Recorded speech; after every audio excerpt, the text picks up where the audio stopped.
Have you ever said something in anger that you immediately regretted? Have you ever watched someone explode over something small and wondered, why did they react like that?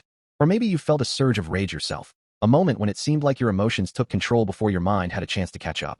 If so, you're not alone. Aggression is one of the most misunderstood human behaviors. Many people think aggressive individuals are simply bad-tempered, weak, dangerous, or lacking self-control.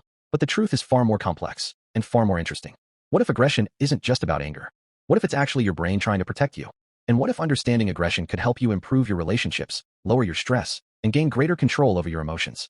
Today, we're going to explore why aggression happens, what science tells us about it, and most importantly, how to handle it in healthy and effective ways. Stay with me because some of the biggest myths about aggression are about to be challenged. Let's begin. Aggression is generally defined as behavior intended to harm, threaten, intimidate, or dominate another person. But here's where many people get confused. Aggression and anger are not the same thing. Anger is an emotion. Aggression is a behavior. You can feel angry without becoming aggressive. And surprisingly, you can behave aggressively without feeling much anger at all. Think about a driver stuck in traffic. They might feel frustrated, but stay calm. Now think about someone who starts yelling, tailgating, and making threats. The emotion may be similar, but the behavior is very different. Understanding this distinction is the first step toward managing aggression effectively. So why does aggression happen in the first place? The answer begins deep inside the brain. Thousands of years ago, our ancestors lived in environments filled with danger. Threats could come from predators, rival groups, or competition for resources. To survive, the human brain developed a rapid threat detection system. One of the key players in this system is a structure called the amygdala. You can think of the amygdala as your brain's alarm system. When it detects danger, whether real or perceived, it can trigger a fight or flight response. Your heart rate increases. Stress hormones surge. Muscles tense. Attention narrows. Your body prepares for action. This response can be life-saving during genuine emergencies. The problem is that modern threats are often psychological rather than physical. A criticism from a coworker, an insulting comment online, a disagreement with a partner. Yet the brain sometimes reacts as if these situations are life-threatening. Have you ever noticed how a simple comment can instantly make someone furious? That's often the brain's threat system reacting before logical thinking has fully engaged. Another important part of the brain is the prefrontal cortex. This area helps with reasoning, decision-making, impulse control, and emotional regulation. When functioning well, it acts like a wise advisor. It helps you pause, think, evaluate. But during intense emotional states, the alarm system can overpower the thinking system. In simple terms, emotion can temporarily take the driver's seat. But brain biology is only part of the story. Aggression is influenced by many different factors. Let's explore some of the most common causes. One major factor is chronic stress. When people experience ongoing pressure, financial worries, relationship problems, workplace stress, or emotional exhaustion, their tolerance for frustration often decreases. Small problems begin to feel much bigger. Patience becomes harder to maintain. Emotional reactions become more intense. Think of stress like filling a bucket with water. Every challenge adds another drop. Eventually, even a tiny additional drop causes the bucket to overflow. Aggression can sometimes be that overflow. Another common cause is sleep deprivation. Research consistently shows that poor sleep can increase irritability, reduce impulse control, and heighten emotional reactions. Have you ever noticed how everything seems more annoying when you're exhausted? That's not just your imagination. Your brain genuinely struggles more with emotional regulation when it lacks adequate rest. Substance use can also play a role. Alcohol, certain drugs, and even excessive stimulant use may reduce self-control and increase aggressive behavior in some individuals. This doesn't mean substances create aggression out of nowhere. Rather, they can remove some of the mental filters that normally keep aggressive impulses in check. Childhood experiences matter too. People who grow up witnessing frequent aggression may learn that aggression is a normal way to solve problems. If shouting, threats, or violence are common, those patterns can become deeply ingrained. The good news is that learned behaviors can also be unlearned. No matter your past, change is possible. Mental health conditions may also contribute to aggression in certain situations. Conditions involving emotional dysregulation, impulsivity, trauma, or severe stress can sometimes increase the likelihood of aggressive responses.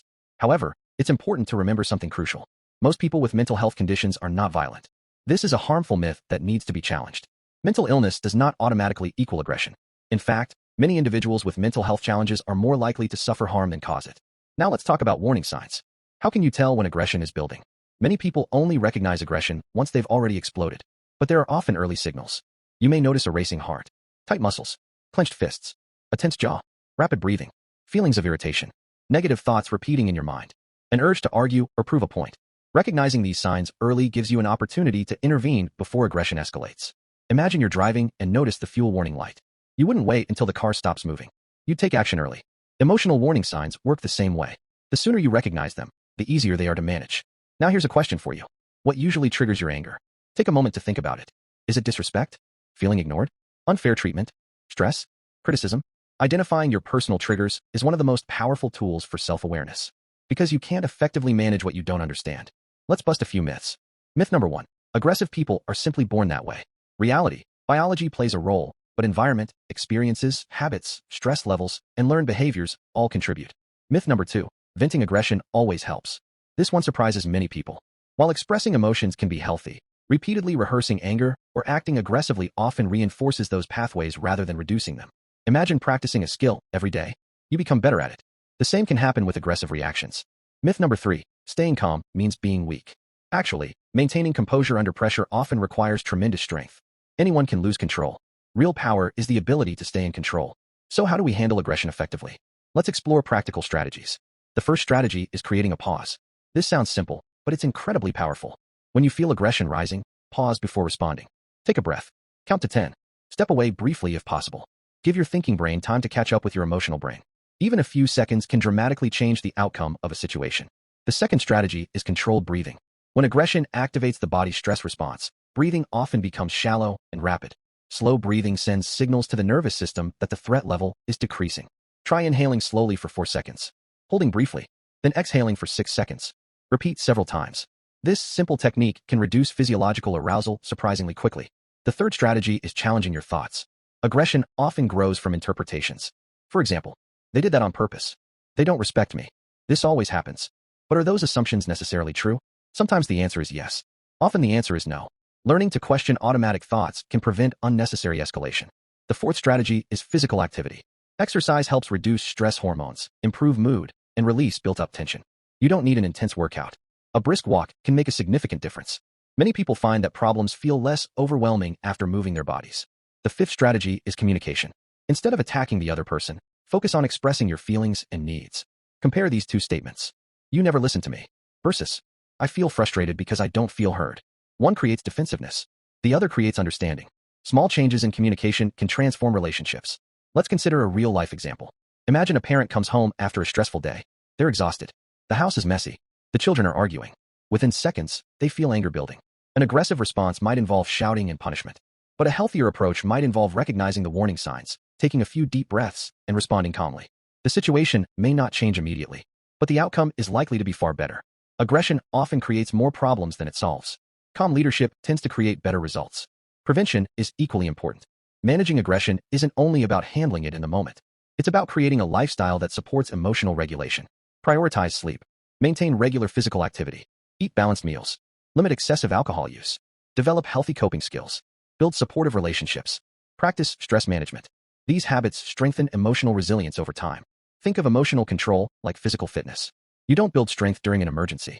You build it through consistent practice. Then it's available when you need it most. For some individuals, professional help may be valuable. If aggression is causing significant problems at work, at home, or in relationships, speaking with a qualified mental health professional can be extremely beneficial. Therapies that focus on emotional regulation, stress management, and cognitive restructuring have helped countless people gain greater control over aggressive behaviors. Seeking help is not a sign of weakness. It's a sign of commitment to growth. Imagine how different your life could be if you responded thoughtfully instead of reactively. How many arguments could be prevented? How many relationships could improve? How much stress could be avoided? Every aggressive reaction leaves an impact, but every calm response leaves an impact too. And often, that impact is far more powerful. The goal isn't to eliminate anger completely. Sometimes it's even useful. It can alert us to problems, motivate change, and signal that something important needs attention. The goal is learning how to respond to anger wisely, to feel the emotion without becoming controlled by it, to recognize the signal without creating unnecessary damage. Because emotional mastery isn't about suppressing feelings. It's about understanding them, managing them, and using them constructively. So let's recap. Aggression is a behavior, not simply an emotion. It often arises from a combination of brain processes, stress, sleep problems, learned behaviors, environmental influences, and emotional triggers. Warning signs include physical tension, irritability, racing thoughts, and increased emotional intensity. Effective management strategies include pausing, controlled breathing, challenging negative thoughts, exercising regularly, improving communication, and maintaining healthy lifestyle habits. Most importantly, aggression can be changed. No matter how long you've struggled with it, no matter how many mistakes you've made, growth is possible. The next time you feel anger rising, remember this. You are not your impulse. You are not your reaction. You have a choice. And sometimes the strongest thing a person can do is pause, think, and respond with wisdom instead of aggression. If you found this video helpful, let us know in the comments. What is one strategy you use to stay calm during difficult situations? Your experience could help someone else. Don't forget to like this video, share it with friends and family, and subscribe for more evidence-based health, psychology, and personal growth content. Thank you for watching, and remember, understanding your emotions is the first step toward mastering them. Before we finish, let's go even deeper into something many people never talk about. What happens after an aggressive outburst? Most discussions focus on the moment of anger itself, but the aftermath can be just as important. Someone feels threatened. They react aggressively. The other person becomes defensive. Conflict escalates. Relationships suffer. Then guilt, regret, embarrassment, or shame appear afterward. Unfortunately, those uncomfortable emotions can create more stress, which increases the likelihood of future aggressive reactions. This is known as a negative feedback loop. The good news is that cycles can be broken. Instead of asking, "What's wrong with me?" try asking, "What can this situation teach me? What triggered me? What warning signs did I miss? What thoughts were going through my mind? What could I do differently next time?" These questions transform mistakes into opportunities for growth. Think of emotional control the same way athletes think about performance. When an athlete loses a game, they review, they study their mistakes. They adjust their strategy. Then they improve. Emotional growth works the same way. Every difficult moment contains valuable information. Now let's talk about a hidden form of aggression that many people overlook. Passive aggression. When most people hear the word aggression, they imagine yelling, fighting, or obvious confrontations. But aggression isn't always loud. Sometimes it shows up through sarcasm, silent treatment, intentional procrastination, backhanded compliments, indirect hostility. For example, imagine someone feels angry with a coworker but refuses to discuss the issue openly. Instead, they deliberately delay important tasks or make subtle negative comments. The anger is still present. It's simply being expressed indirectly. The problem is that passive aggression often damages trust because the real issue remains hidden. Healthy communication requires honesty, not hostility, not manipulation, and not avoidance. Here's an important question. Do you express your frustrations directly and respectfully, or do they come out in indirect ways? Self-awareness begins with honest reflection. Let's also discuss aggression in the digital age.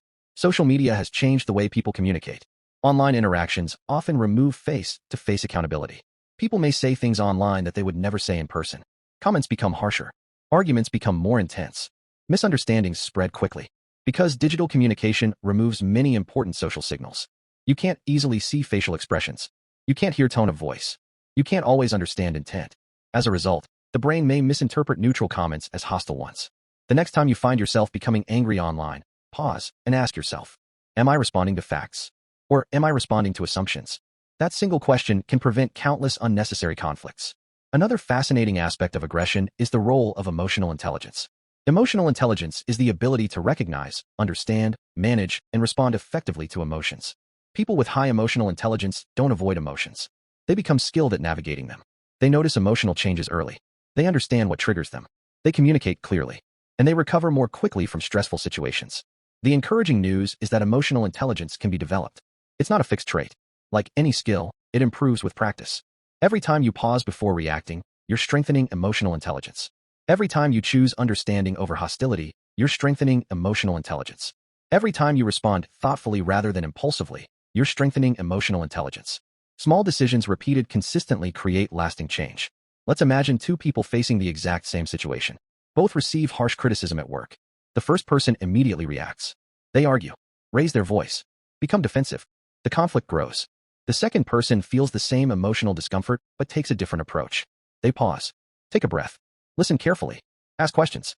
The situation may still be unpleasant, but the outcome is dramatically different. What changed? Not the situation, the response. One of the most important lessons in psychology is this.